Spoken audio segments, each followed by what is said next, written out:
하나님의 말씀은 우리 마태복음 13장을 다 같이 보겠습니다. 마태복음 13장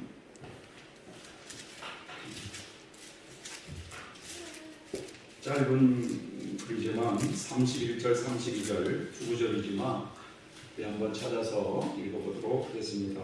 마태복음 13장 31절 32절 다 같이 한번 읽어보도록 하겠습니다. 다 같이 찾으셨습니까?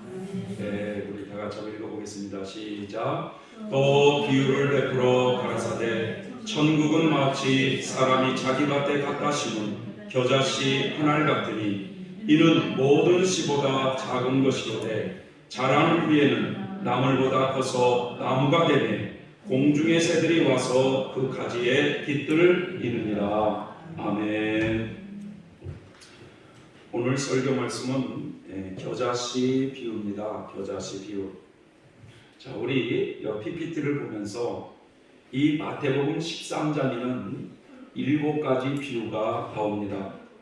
천국은 마치 이와 같다라고 비유를 시작해서 7가지 비유가 나오는데, 이 마태복음 13장에 나오는 이 7가지 비유는요, 성경 전체를, 신구약 성경 전체를 함축하여 설명하고 있음을 알아야 된다는 거예요. 그래서 이 마태복음 13장의 비유는 굉장히 중요한 비유입니다. 그래서 사실은 성경 전체를 함축해서 말씀하고 있기 때문에 사실 성경을 전체를 먼저는 알아야 이게 이해가 돼요. 사실은. 자, 7가지 비유가 뭐냐면 한번 7가지 비유를 한번 읽어봅시다. 차례대로 시작. 씨 뿌리는 비유, 겨자씨 비유, 누룩 비유, 고아 비유, 진주 비유, 가라지 비유, 그물 비유. 왜 저기 빨간 줄로 되어 있잖아요. 겨자씨 비유. 요 7가지 비유가 상당히 다 연관된 말씀인데, 제가 오늘 여러분들에게 말씀을 드리고 싶은 것은 바로 이 겨자씨 비유입니다. 이 겨자씨 비유. 자, 이 겨자씨 비유 다시 한번 요 PPT를 보고 한번 읽어보세요. 뭐라고 써져 있는지 시작. 또 비유를 베풀어 가라사대 천국은 마치 사람이 자기 밭에 갖다 심은 겨자씨 하나를 같으니 이는 모든 씨보다 작은 것이로되 자란 후에는 나물보다 커서 나무가 되매 공중의 새들이 와서 그 가지에 깃들이느니라. 아멘. 자, 먼저 우리가 천국은 마치 이와 같다라고 말씀하고 시작하면서 이 부분적인 부분을 한번 해석할 필요가 있습니다. 여기서 말하는 천국은 이와 같다라고 하는 여기서 천국은요, 사람이 죽고 난 이후에 저 영계에 가는 천국을 의미하는 것이 아니라 우리 마음속에 이루어져야 될 심령천국을 의미하고 있어요. 심령천국. 그래서 누가복음 17장 21절에 보면 하나님의 나라는 너희 안에 있느니라 라고 하는 이 말씀처럼 인간 속에 이루어지는 요 심령천국을 가리켜 말한다라는 것입니다. 자, 그런데 여기서 천국은 마치 자기 밭에 아주 작은 겨자씨 하나를 심은 것과 같다라고 시작하고 있습니다. 혹시 여러분 성도님들 중에는 이 겨자씨가 어떻게 생겼는지 여러분 보신 분 한번 손 한번 들어보세요. 겨자씨. 내리세요. 보신 분도 있고 안 보신 분도 있지만 저는 봤습니다. 이 과거에 어느 분이 이스라엘 성지순례를 이제 갔다 와가지고 이것이 겨자씨라고 하면서 보여주는데 아주 작은 씨앗이에요. 아주 작은 씨앗. 자, 그런데 이 자기 밭에 아주 이 작은 겨자씨 하나를 심었다는 거예요. 여기서. 그러자 이 겨자씨가 어느 날 싹이 난 거예요. 싹이 났습니다. 그리고 싹이 난 겨자씨가 점점 자라가지고 세월이 흘러서 이제 큰 겨자나무가 된 거예요. 그러니까 그 겨자나무가 되니까 그 겨자나무에 공중의 새떼들이 거기에 깃들더라. 천국은 이와 같다. 이렇게 지금 비유로 말씀하고 있는 거거든요. 자, 예수님께서 비유로 하신 말씀이기 때문에 먼저 우리가 이 부분적인 단어들을 먼저 이해를 해야 돼요. 자, 가장 먼저 자기 밭에 겨자씨 하나를 심었다고 하는데 여기서 자기 밭은 무엇을 말하느냐예요. 자기 밭은. 또 겨자씨는 무엇을 의미하느냐라는 겁니다. 여기서 자기 밭이라고 하는 것은 우리 각자의 마음밭을 의미하고 있다 이거예요. 우리의 마음밭. 이해되십니까? 그리고 여기서 겨자씨 하나리라고 하는 것은 뭐냐? 겨자씨라는 건 뭐냐? 하나님의 말씀, 복음의 씨앗이다라는 거예요. 복음의 씨앗. 이해되십니까? 그래서 사람들의 마음밭에 하나님의 말씀의 씨앗을 뿌렸어요. 심은 겁니다. 그러자 두 번째 거기 보니까 겨자씨가 어떻게 됐어요? 나중에 싹이 나왔다는 거예요. 싹이 나왔다. 자, 이 본문에는 없지만요, 이 비유를 우리가 종합적으로 해석하기 위해서 설명해 드리면 하나님의 말씀이 사람들의 마음밭에 뿌려졌어요. 싹이 나왔다고 하는 것은 무엇을 의미하느냐? 이것은 성령의 감동으로 구원받은 경험을 했다 이런 뜻이에요. 예?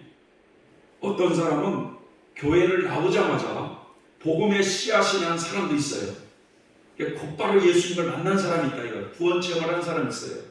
근데 어떤 사람은 오랫동안 교회 생활을 해요. 오랫동안 교회 생활을 해도 복음의 싹이 아직 나오지 못한 이런 사람도 있어요. 예. 자, 이런 사람은 교회에 다녔어도 아직 구원받은 사람은 아닙니다. 하나님의 자녀로 거듭난 것이 아니라는 거예요. 내 마음의 밭에 복음의 씨앗이 싹이 나와야 구원 체험을 하는 거예요.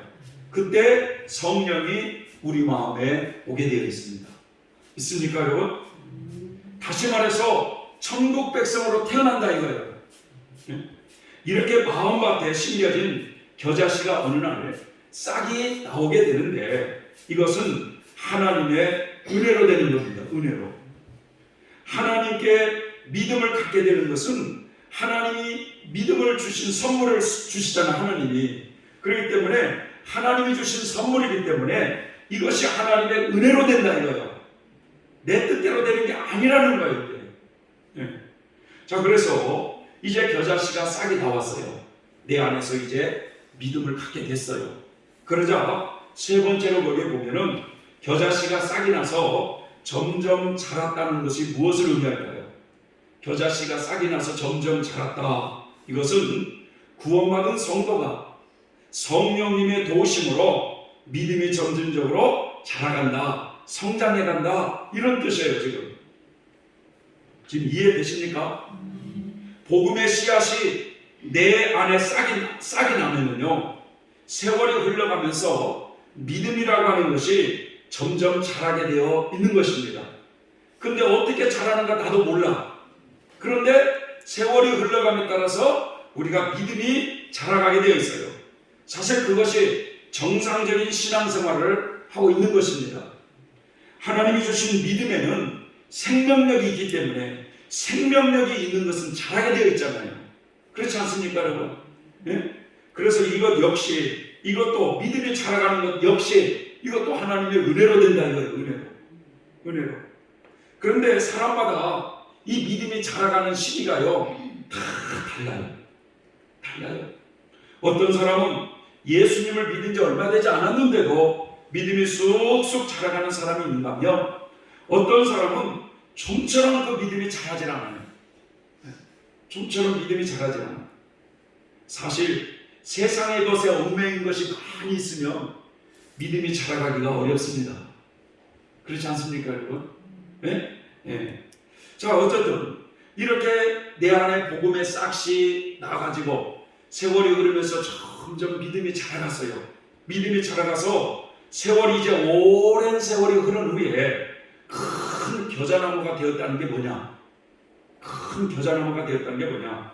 믿음이 점진적으로 성장해서 높은 신앙의 경지, 장성한 믿음을 가진 성도가 되었다는 이런 의미예요.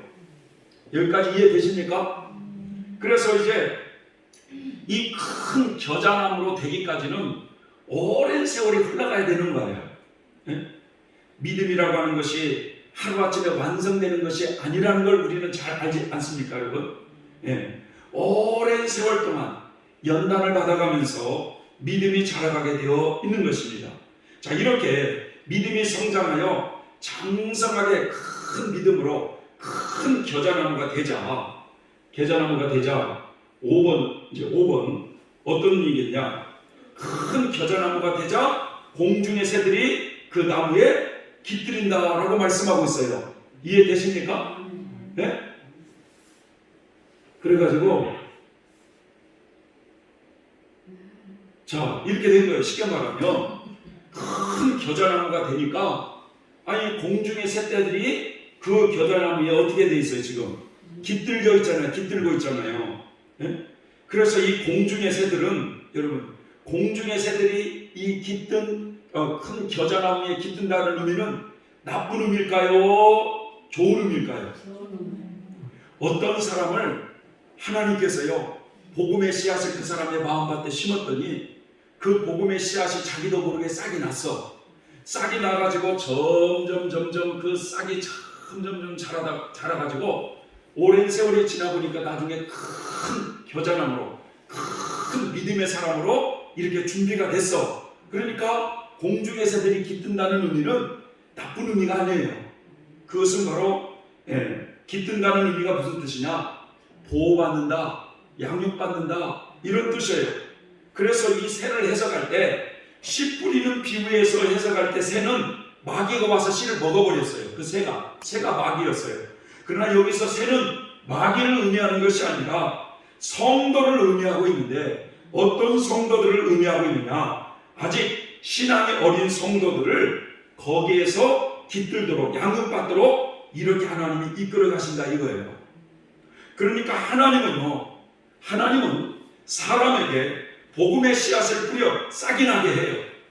그리고 나도 모르게 자라게 해요. 믿음이 자라게 해.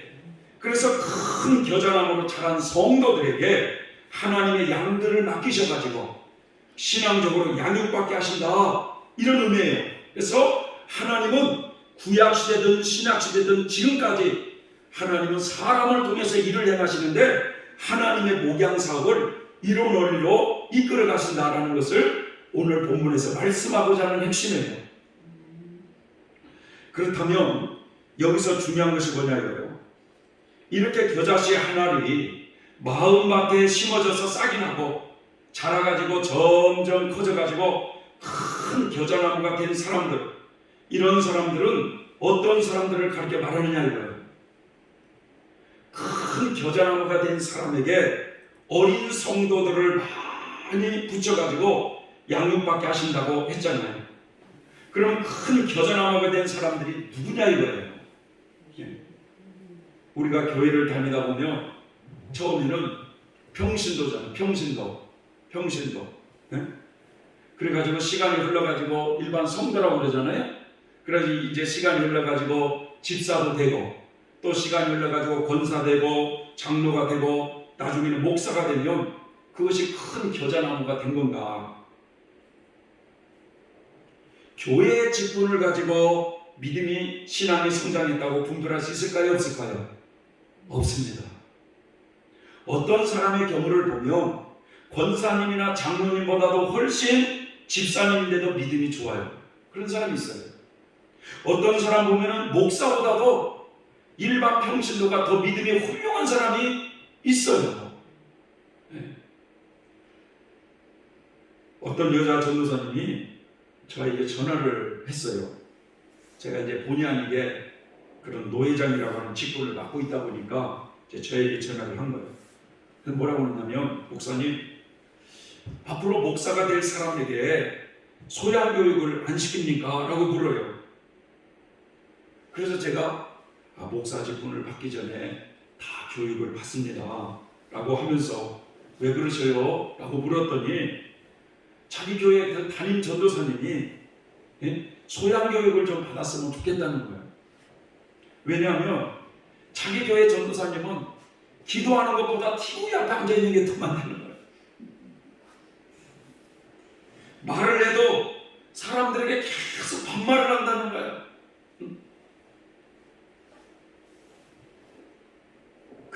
이 여자 전도사님이 그렇게 말하지 마세요. 제발 반말 좀 하지 마시고 교역자로서 좀 존댓말을 좀 쓰세요 라고 했다는 거예요. 그래도 이 고쳐지질 않더라는 거예요. 심지어는 바른 말을 해주니까 어느 날 못마땅해 가지고 10원짜리 50원짜리 얘기를 하더라는 거예요. 그러니 목사님 제발 좀 소양교육 좀 시켜주세요 하고 전화를 저에게 한 거예요. 여러분, 얼마든지 사람은 그럴 수 있습니다. 교역자가 되었다 하더라도 그럴 수 있어요. 신앙의 연륜이 작거나 과거에 그 사람의 삶이 막 살아가는 사람이었다면 얼마든지 그럴 수 있어요. 신앙이 성장되지 않으면 그럴 수 있어요. 그래서 교회의 직분을 가지고 이제 이 우리 목사님은 목사님이 되었으니까 큰 겨자나무가 되었을 것이다 라고 평가할 수가 없어요. 그렇다면 큰 겨자나무가 되었다고 하는 것은 무엇을 의미하느냐? 한번 생각해 보세요. 신앙의 거장이 되었다는 얘기 아니겠습니까? 신앙의 어른이 되었다는 얘기 아니겠어요? 에베소서 4장 13절 14절에는 그렇게 말씀합니다. 우리가 다 하나님의 아들을 믿는 것과 하나님이 어떤 분인가를 알아가는 일에 하나가 되어서 온전한 사람을 이루어 그리스도의 장성한 분량이 충만한 데까지 이르리니 이는 우리가 이제부터 어린아이가 되지 아니하여 사람의 속임수와 간사한 유혹에 빠져 온갖 교훈의 풍조에 빌려 요동치 않게 하려 함이라. 쉽게 말하면 무슨 말이냐면 우리들이 우리의 믿음이 흔들리지 않기 위해서, 사람들의 속임수에 넘어가지 않기 위해서, 간사한 유혹이나 마귀의 유혹에 빠지지 않기 위해서 신앙이 자라가야 되는데 어디까지 자라가야 되느냐? 그리스도의 장성한 믿음의 분량까지 자라가야 된다고 말씀하고 있습니다. 그러니까 큰 겨자나무가 되었다고 하는 것은 곧 그리스도의 장성한 믿음의 분량까지 이르렀다 이런 뜻입니다. 한마디로 말하면 신앙의 어른이 되었다 이런 뜻이에요. 신앙의 거장이 되었다 이런 뜻입니다. 큰 나무가 되었다는 거예요. 큰 나무가. 이렇게 믿음이 자라서 신앙이 영적으로 어른이 되어서 큰 나무가 되니까 하나님께서는 영적으로 어린 성도들을 그 사람에게 붙여가지고 양육을 받게 하시더라 이런 뜻이에요. 믿습니까 지금?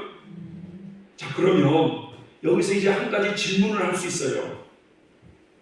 오늘날 저 조영기 목사님 같은 분, 여의도 순복음교회 얼마나 그 교회 성도들이 많은지 50만이 넘는다고 하잖아요. 50만? 50명이 아니라 500명이 아니라 5천만, 5만이 아니라 50만 정도가 된다고 하잖아요. 교인 수가 50만 정도 되면 대단한 거 아닙니까 여러분? 옛날에는 70만이라고 그랬어요. 70만. 그렇게 수많은 성도들을 섬기면서 사역하고 있기 때문에 그분은 그럼 큰 겨자나무가 된 것이냐, 신앙의 어른이 된 것이냐, 장성한 그런 겨자나무가 되었기 때문에 그렇게 많은 성도들을 하나님께서 공중의 새떼들을 깃들게 하시는 것인가? 사람들은 이렇게 생각하기가 쉽다는 거예요.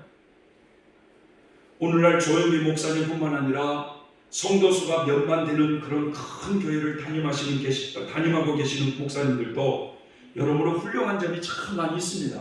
많이 있어요. 그런데 믿음이 이렇게 장성해가지고 큰 겨자나무가 되었기 때문에 하나님이 그렇게 수많은 성도들을, 그 공중의 새떼들을 거기에 깃들게 하시는 것 아닌가. 양적인 사역을 보고 수많은 성도들을 양육하고 있기 때문에 저분은 큰 나무가 되었구나 이렇게 단정해서도 아니 된다는 거예요. 왜냐하면 큰 겨자나무가 된 사람의 특징은 뭐냐? 여러분, 장성한 믿음으로 성장한 사람들의 특징은 뭐냐? 하나같이 광야에서 받아야 되는 연단의 과정을 다 받아 마친 성도들이라는 사실을 알아야 돼요. 광야 연단의 과정을 다 마쳤다고 하는 것은 뭐냐? 내 안에 죄악성의 뿌리 뽑혀서 하나님의 나라가 내 안에 이루어진 사람들을 가리켜 말씀하고 있어요. 마치 구약의 출애굽기나 민수기를 보면은 이스라엘 백성들이 어린 양의 피로 사망 재앙을 면제받고 애굽을 빠져나와 가지고 광야 여정을 걸어가지 않습니까?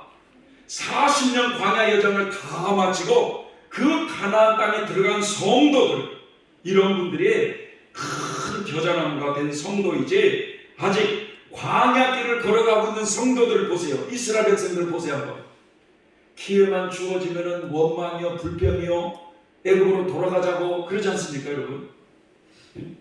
큰 겨자나무가 된 게 아니에요, 아직. 광야에서 받아야 되는 연단의 과정을 다 받아맞지 못했기 때문에 죄짓기 쉬운 환경이 주어지면 여전히 죄를 짓는 거예요. 그래서 광야길을 지금 가고 있는 성도들은, 광야 학교를 지금 공부하고 있는 성도들은 하나님께서 보시기에 아직 큰 나무가 아니라는 거예요. 다른 말로 표현하면 아직 어린 성도에 지나지 않는다 이거예요. 목사가 되었다 할지라도 하나님께서 보시는 관점은 아직 어리다는 거예요. 그래서 공중의 새떼에 불과한 것입니다, 여러분. 공중의 새떼에. 조영기 목사님 같이 그렇게 외적으로 큰 사역을 하시는 분이라 할지라도 여러분 생활 가운데 보면은 아직도 육적인 냄새가 많이 있어요. 이분의 간증에 이런 내용이 있어요. 어떤 내용이냐면, 어느 날 이 조 목사님께서 한 주간 동안 부흥회를 이제 인도하고 토요일 날 이제 돌아왔다고 합니다. 여러분 한 주간 말씀을 쉴 새 없이 전했으니까 몸은 지칠 대로 지쳐 있을 거 아니겠어요? 그런데 토요일 날 이제 와가지고 토요일 날 저녁 시간에 이제 주일을 섬기기 위해서 말씀을 준비할 거 아니겠습니까? 네? 얼마나 몸이 피곤하겠어요. 그죠? 네? 저도 몸이 지금 얼마나 피곤한지 몰라요. 왜냐? 오늘 김장을 다 할 수 있도록 우리 전도사님에게 어떻게 해서라도 도와드리고자 밤늦게까지 다 책까지 썰어주려고 그랬더니 제발 이것까지는 하지 말고 설교 준비 좀 하세요. 예? 얼마나 몸이 찌뿌둥한지 몰라요. 예?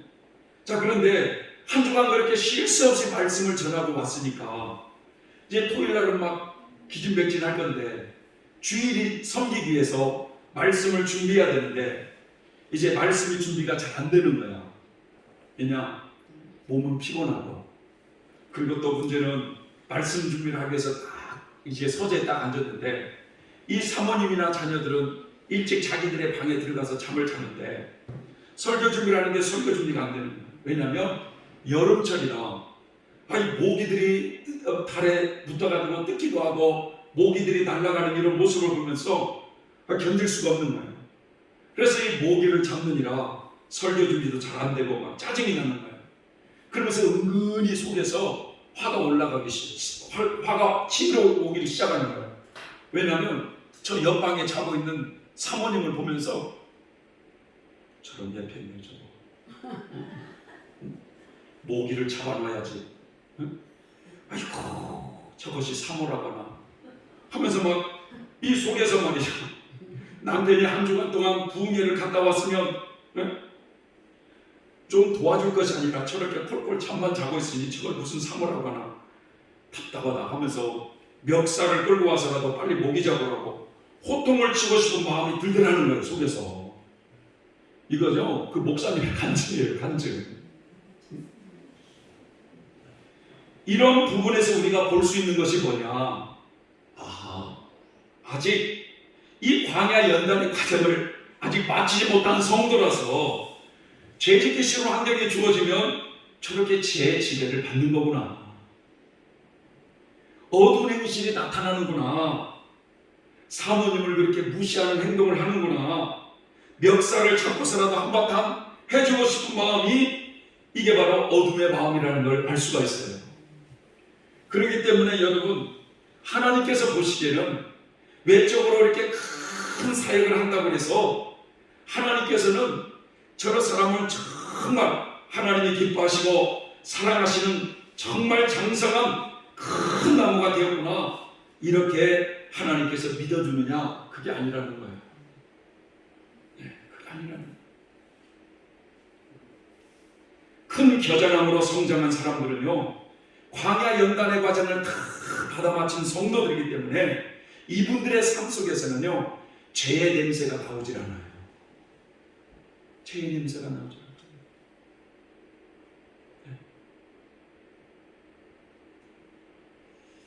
그리스도의 향기가 풍기는 거예요. 그리스도의 향기. 우리 구집사님은 그런 사람을 주변에서 봤습니까? 한 번도 못 봤죠. 목사를 믿어보니까 목사도 별로더라. 우리 주변에 그런 사람을 여러분 봤습니까? 저는 봤어요. 그런 사람을 봤어요. 전혀 죄의 지배를 받지 않는 그런 사람을 봤어요.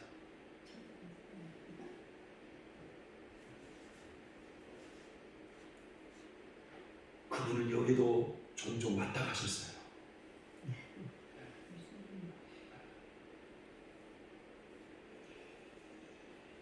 그런 분들은요, 그리스도의 향기가 풍겨요. 향기가.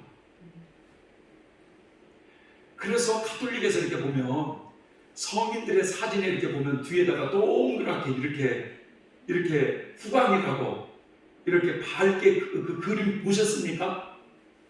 성인분들 어떤 분들 사진 보면 그 얼굴 그 위에다가 이렇게 동그랗게 빛이 나잖아요. 실제적으로 그 내면이 하나님의 나라가 이루어졌기 때문에 얼굴에서 빛이 나는 거예요. 광채가 나는 거예요. 응?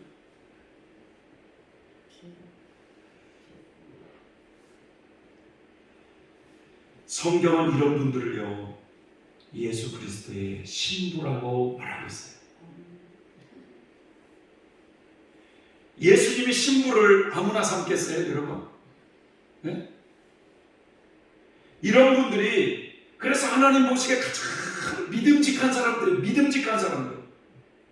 이래서 이런 사람들은 결코 타락할 가능성이 없기 때문에 하나님께서 마음껏 믿고 성도들을 맡긴다는 거예요.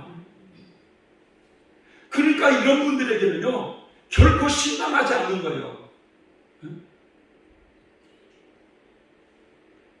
저분의 삶을 통해서 예수님을 발견하는 거예요. 예수님께서 우리 죄인들을 위해서 십자가에 물과 피를 다 쏟아지까지 희생해 주시고 죽으신 지 3일 만에 다시금 살아나셨어요. 많은 제자들에게 내가 살아있다라는 것을 확인시켜 주시고 그분은 하나님 나라로 승천을 하셨습니다. 그 후에 10일이 지난 후에 이 땅에 성령으로 그분이 오셨어요. 믿습니까, 여러분? 그래서 성령은 다른 예수님으로 오신 거야. 믿습니까? 자, 그때부터 이 땅에 교회가 시작되었는데 이 땅에 교회가 시작되어서 2000여 년이라고 하는 세월 동안 지금까지 교회가 우리 성천교회가 또 무슨 용원교회가 이렇게 교회가 존재할 수 있었던 것은 여러분 아름답게 꾸민 예배당이 있어서 지탱한 것이 아니었어요.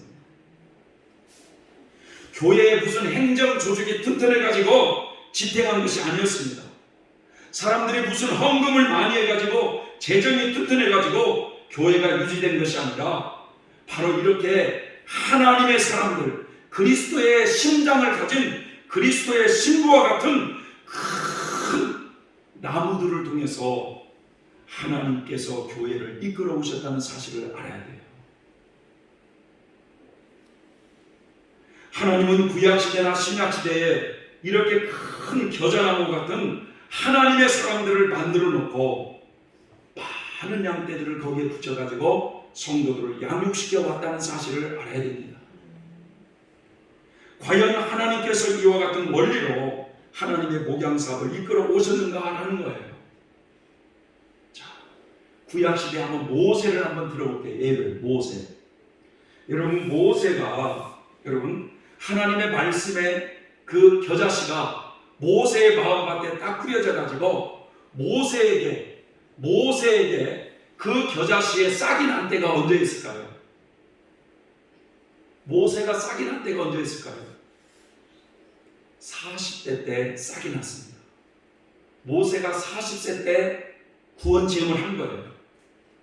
자, 그때 이 모세가 처음 구원 체험할 때 뜨거웠죠. 40세 때 혈기왕성할 때 민족을 구원해 보려고 하다가, 민족을 구원해 보려고 하다가 살인자가 되어서 미디안 광야로 도망을 갑니다. 거기서 몇십 년을 또 썩어 묶었어요. 40년을 거기서 하나님의 사람으로 만들어졌어요. 40년. 그래서 80세가 되었을 때 큰 나무가 된 거예요. 믿습니까, 여러분? 그래서 그렇게 큰 겨자나무가 되니까 하나님께서 이제 그를 부르셔요. 부르셔서 이스라엘 백성들을 저 애국 땅에서 건져내 가지고 그들을 가나안으로 인도하라고 사명을 그에게 맡겨주셔요. 사실은요, 하나님의 믿음직한 사명을 감당하려면 사실은 이렇게 큰 나무가 되어서 사명을 감당해야 우리 정권사님이나 우리 장로님들에게 상처를 안 주는 거야, 목회자가. 그런데 이 목회자도 아직 덜 돼가지고, 덜 익어가지고 상처를 주는 거예요, 이렇게. 상처를. 그러니까 하나님은 이제 이 모세라고 하는 사람을 큰 나무로 이렇게 세우기까지는 40년을 세월을 기다렸어요. 그래서 이제 그가 큰 나무가 되니까 이제 그 이스라엘 백성들을, 여러분 애굽에서 나올 때 장정이 몇 만이었어요? 60만이었죠. 장전이 60만. 그 60만이니까 그 어르신들이라든지 애들이라든지 합치면 250만에서 300만이 된대요. 그 250만에서 300만이 되는 이스라엘 백성들을 광야 40년 동안 그들을 모세가 양육한 거예요. 믿습니까, 여러분? 그 모세를 통해서 이스라엘 백성들의 신앙을 양육시켜 갔다 이거예요, 하나님은. 12사도를 한번 보세요. 12사도. 여러분, 이분들은요, 12사도들은요 가장 빠르게 성장하신 분들이에요.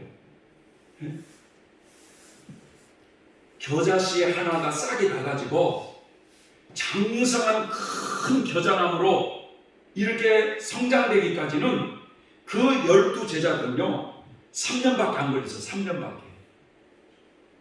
그런데 보세요, 우리 정권사님 예수님 믿은 지 지금 40년이 돼도 아직도 광야에서 정광야로 헤매고 있어요. 그런데 그게 웃을 게 아니라 박 목사도 마찬가지고 우리 구집사님도 마찬가지예요. 헤매고 있잖아요. 우리 헤매고 있잖아요. 기회만 주어지면 후딱 지나잖아요. 그런데 이 12사도는 예수님을 처음 만났을 때 언제 그들이 싹이 났느냐, 고기 잡고 있을 때 예수님이 그 갈릴리 바닷가를 걸어가시면서 나를 따르라 하면서 베드로를 부르시고 또 야고보를, 요한을 부르십니다. 그때 그들에게 복음의 싹이 난 거예요. 이해되십니까, 여러분? 자, 그런데 그때 출애굽을 했다, 이거 구원 체험을 했다. 그런데 이분들은 왜 이렇게 빨리 통과했느냐? 그 몇 가지 특징이 있어요. 그것은 세상에 예수님을 믿고 따라 났을 때, 우리 정권사님을 딱 예수님이 딱 껴가지고 너는 나를 따르라 딱 부르는데 거기서 금방 또 뭔 얘기를 하냐면 저 오늘 우리 아들한테 밥 해줘야 되는데요. 못 간다는 거예요.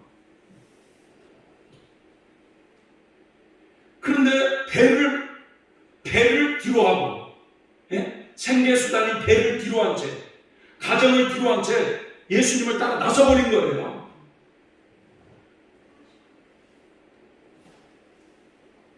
그러니까 처음부터 예수님을 믿자마자 세상에 얽매이기 쉬운 것들을 과감하게 내려놓고 예수님을 따라 나서기 시작했어요. 물론 아직 큰 나무가 되기까지는 서로 티격태격 하면서 누가 높냐 하면서 싸우기도 하고, 때로는 예수님 우리가 하나님 앞에 기도해가지고 하늘에서 불을 내려가지고 이들을 싹 죽여버리고 가자고 이런 혈기도 내고 그런 적도 있었어요. 그런데 여러분, 예수님께서 이제 3년 동안 그들을 큰 겨자나무로 준비시켜놓고 뭐라고 말씀하냐면, 예수님이 부활 승천하기 전에 제자들에게 너희는 예루살렘을 떠나지 말라. 아버지가 너희들에게 약속하신 그것을 기다리라. 몇 날이 못 돼서 너희에게 성령의 세례가 있을 것이다 라고는 요 말을 해주시고 올라가요. 그리고 10일 후에 마가의 다락방에 성령이 불의같이 임했을 때 예수님의 12 제자들은 그때 성령 세례를 받음과 동시에 큰 나무로 준비된 거예요. 아셨습니까 여러분? 장성한 겨자나무로 준비되었다 이거야. 그래서 그때 신앙의 어른이 된 거예요 이제. 그래서 사도행전에 성령 세례를 통해서, 즉 오순절 마가의 다락방에 제자들이 성령의 세례를 받고 난 이후부터는 그들의 삶은 완전히 달라졌어요. 그 전과 그 이후가 달라요. 오히려 예수님 때문에 핍박받는 걸 기뻐해요. 고난받는 걸 기뻐해요. 그리고 베드로가 그 예수님이 이제 제자들에게 뭐라고 말씀하냐면, 교회를 맡겨요 예수님이. 그러면서 내 양을 먹이라, 내 양을 치라 라고 이렇게 말씀하시고 가시잖아요. 예? 그래서 베드로가 한번 설교할 때 그 베드로의 설교를 통해서 3,000명이 회개하고 돌아오고 5,000명이 돌아오고, 이런 사람들이 바로 12 제자들에게 양육된 초대교회 성도들이었다 이거예요. 공중에 깃든 새들. 이해되십니까 여러분? 예? 사도 바울을 한번 볼까요? 사도 바울은 예수님 믿는 사람들을 핍박했던 사람 아닙니까? 그런데 예수 믿는 사람들을 잡으러 가기 위해서 가다가 다메섹 도상에서 빛이신 예수님을 만났어요. 그러니까 눈이 멀어버린 거예요. 3일 동안 식음을 전폐했어요. 그때 아나니아에게 안수를 받을 때 눈에 비닐이 벗겨지면서 그때 복음의 싹이 나기 시작한 거예요. 사도 바울은 복음의 싹이 나자마자 예수가 그리스도다, 예수가 구원주다라고 외치기 시작하면서 핍박을 받지 않습니까? 그러다가 예수님의 12 제자들이 아직 안 되겠다, 쓸만한 그릇이 아직 안 됐잖아요. 그래서 고향 다소, 길리기아 다소라고 하는 터키 남부 지역에 있는 그 다소로 고향으로 보냈어요. 거기서 11년 동안 사도 바울은 준비를 합니다. 그리고 큰 나무가 돼요. 그래서 큰 나무가 되자 하나님께서는 안디옥 교회로 불러내셔요. 그래가지고 바나바와 거기서 1년 동안 목회를 하시다가 바나바와 바울을 하나님께서 선교사로 부르시지 않습니까? 그래서 제1차 선교여행을 가고 제2차 선교여행을 가면서 많은 성경을 써요. 성경을. 제3차 선교여행을 가면서 성경을 써요. 성경을. 왜? 신앙의 어른이 되었기 때문에 성령의 능력으로 성경을 쓰기 시작한 거예요. 하나님의 마음을 가지고. 이해되십니까? 네? 그래서 그렇게 사도 바울을 통해서 전도받은 사람들이 공중에 깃든 새들이다 이거예요. 새들. 그래서 여러분 그 수도원에 같은 데 보면은 무슨 베네딕토 수도원, 프란치스코 수도원, 이런 수도원 들어봤죠? 네? 그러니까 이 프란치스코를 한번 들어보세요. 프란치스코. 이분은요, 인간의 몸으로 태어나서 이처럼 예수님을 뜨겁게 사랑하는 사람은 없다고 하나님이 인정해 준 사람이에요. 이분이. 그래서 그리스도의 화신이라고 하는 별명이 붙은 사람이 누구냐? 프란치스코예요. 그런데 이 프란치스코가 사는 이곳이 13세기 그리스 사람들이 지중해 중심에 위치해가지고 동양과 무역을 하기 시작하면서 많은 돈을 벌게 되자 사람들이 돌을 만지기 시작하니까 신앙을 등한시하기 시작하는 거야.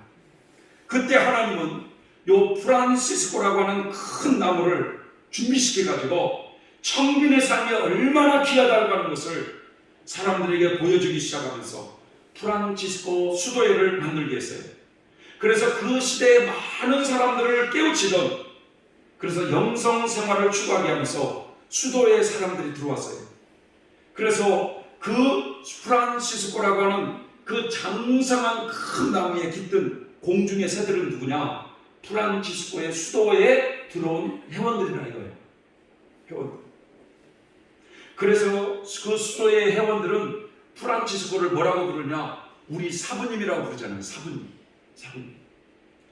사도 바울도 뭐라고 말씀합니까, 여러분? 내가 그리스도를 본받는 것처럼 너희는 나를 본받는 자가 되라고 이렇게 말을 할 수가 있었던 거예요.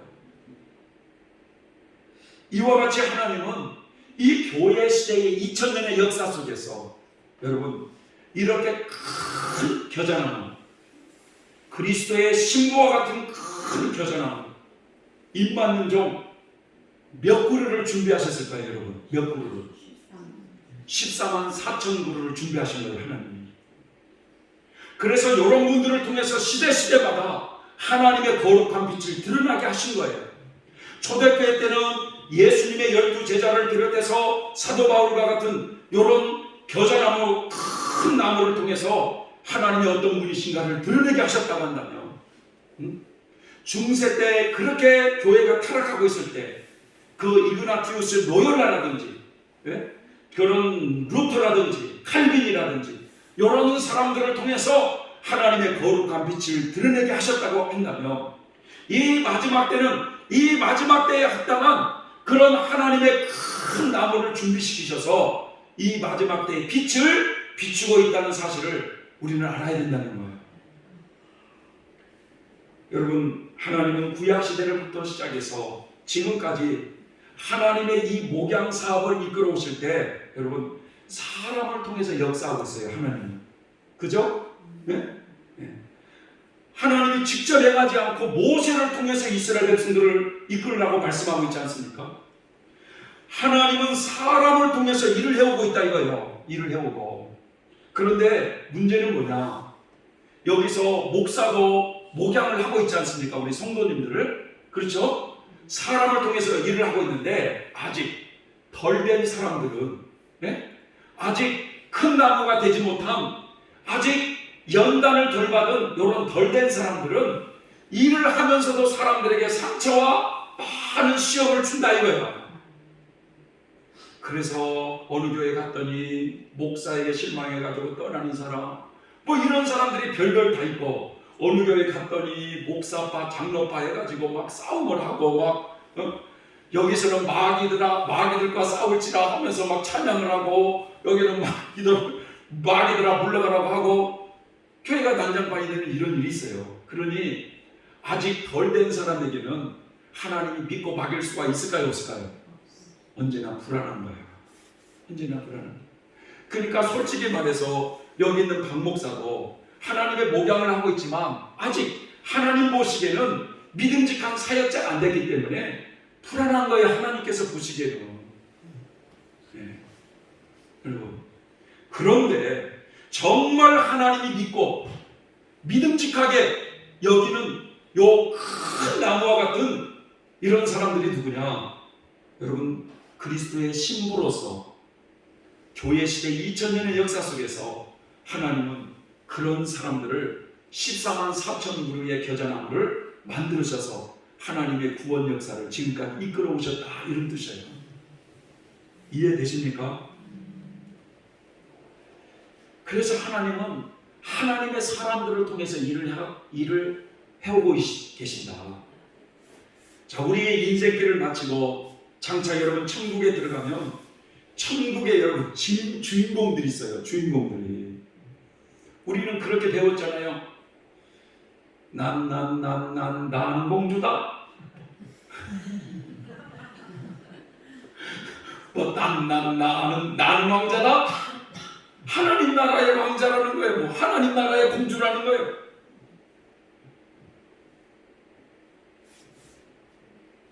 쏘가지는 잘 내면서 무슨 하나님 나라의 왕자예요. 여러분, 우리가 인생길을 마치고 천국에 가면 천국의 진정한 주인공들이 누구냐?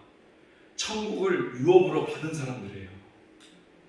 자, 이건희 씨라고 하는, 이건희 회장님이잖아요. 이건희 씨라고 하는 그분이 돌아가실 때 누구한테 그 재산을 유업으로 물려줬어요? 자식들한테 물려주잖아요. 자식들한테. 그런데 천국의 하나님 아버지가 그 천국이라고 하는 그 기업을, 유업을 누구에게 물려주냐면 그 예수님의 신부들에게 물려주더라. 이거 신부들에게.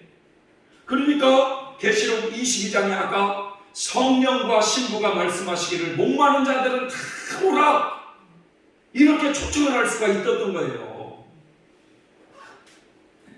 그래서 여러분, 이렇게 큰 겨자나무가 된 큰 나무가 된 사람들을 예수님의 신부들이라고 말을 한다는 거예요.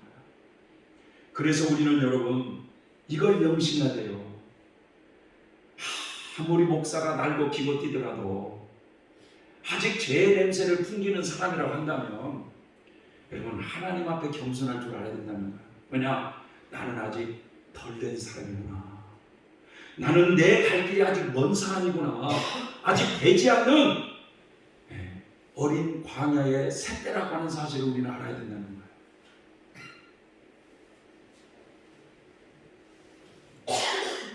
그래서 여러분 우리는 하나님 앞에서나 여러분 교회 시대의 그 큰 나무 같은 장성한 신앙의 어른들, 그리스도의 신부들 앞에 우리는 겸손할 줄 알아야 됩니다. 그런 자에게 하나님의 은혜가 주어지게 되어 있습니다. 믿습니까 여러분? 이런 은혜가 있기를 바랍니다. 기도하겠습니다. 사랑하는 하나님 아버지, 오늘 이 겨자씨 비유를 통해서 참 말씀이 어렵지만 성경 핵심, 또 성경이 종합적으로 담겨져 있는 이 비유를 통해서 하나님의 귀한 뜻을 살펴봤습니다. 하나님 아버지, 아직 우리는 우리의 갈 길이 너무나 멉니다. 여전히 참 하나님께서 보시기에는 믿음직하지 못하고 또 어린 성도와 같은 저희들입니다. 항상 하나님 앞에나 믿음의 선진들 앞에 겸손을 배우게 하여 주시옵시고 항상 배우는 자세를 가지고 하나님을 섬길 수 있는 우리 모두가 되게 하여 주시옵소서. 예수님의 이름으로 기도 올려옵나이다. 아멘. 찬송가 434장을 찬양하겠습니다. 434장. 나의 갈 길 다가도록 예수 인도하시니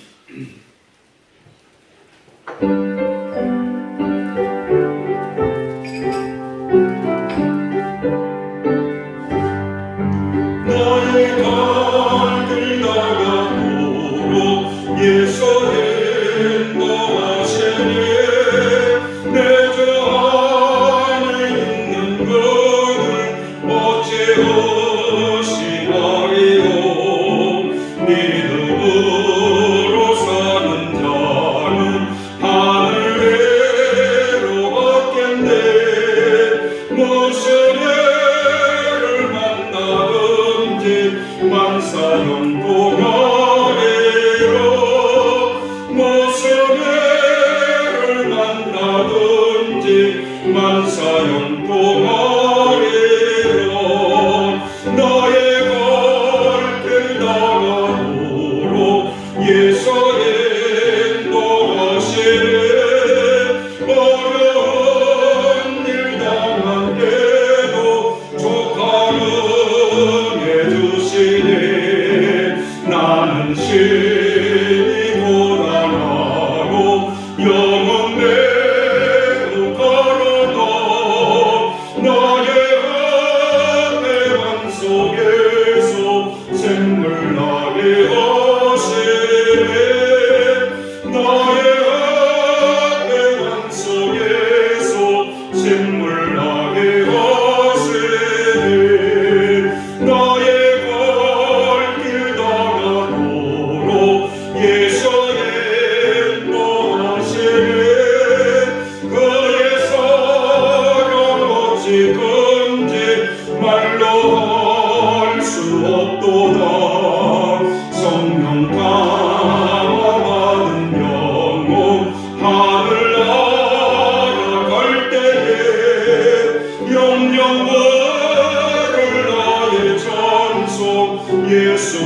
인도하셨네.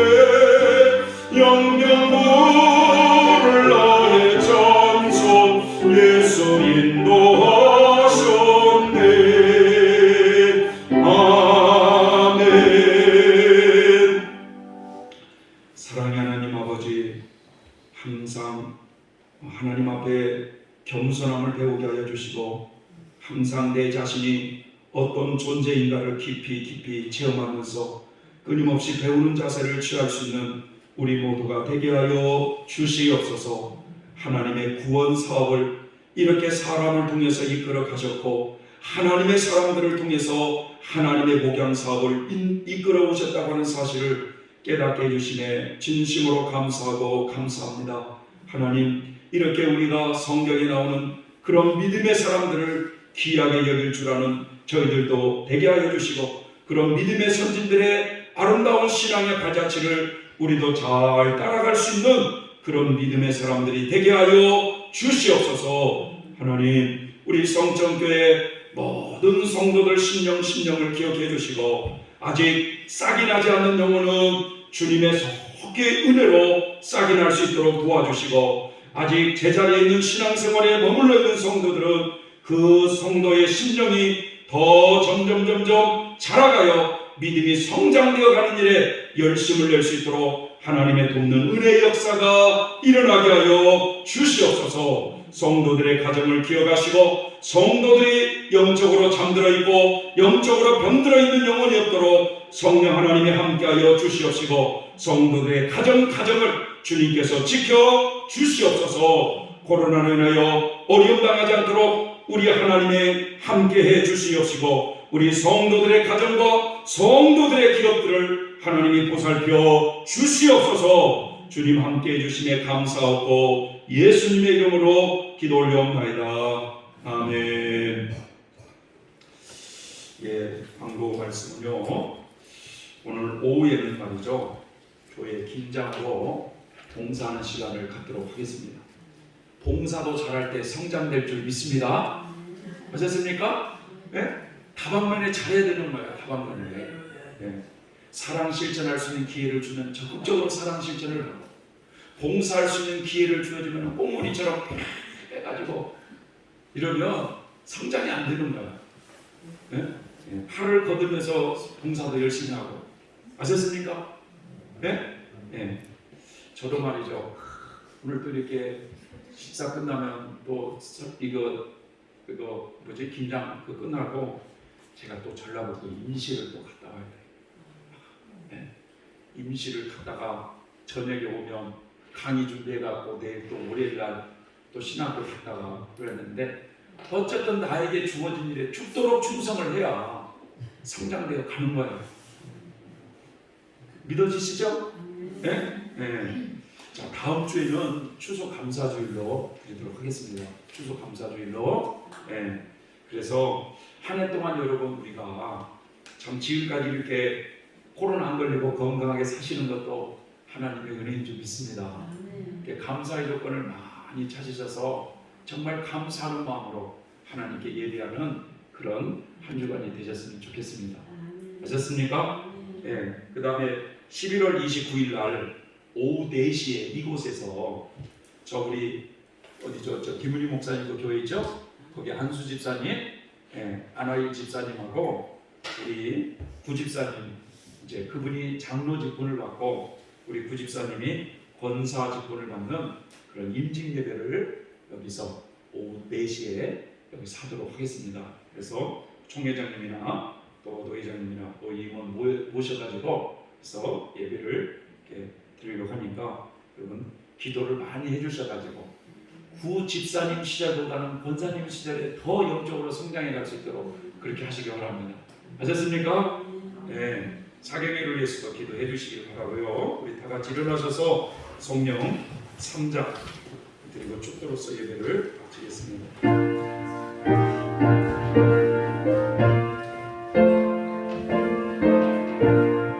이 존재가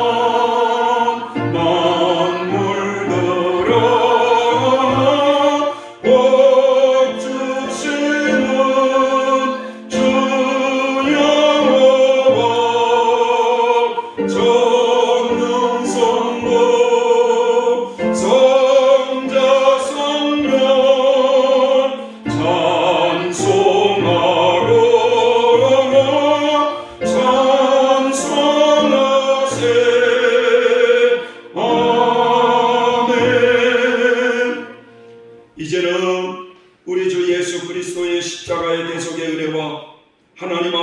양극하신 사랑하심과 성령님의 교통 감화 내주하시는 은총의 역사가 이 시간 우리 하나님 앞에 머리 숙인 당신의 권속들 머리머리 위에 또한 우리 성정교회 위에 우리 성도들의 기업 위에 이제로부터 영원토록 함께 하시기를 간절히 축원하옵나이다.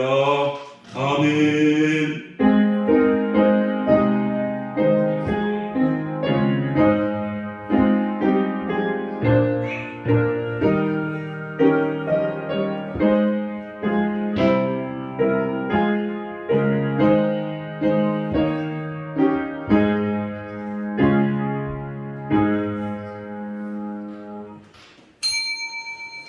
예배를 마칩니다. 수고들 하셨습니다.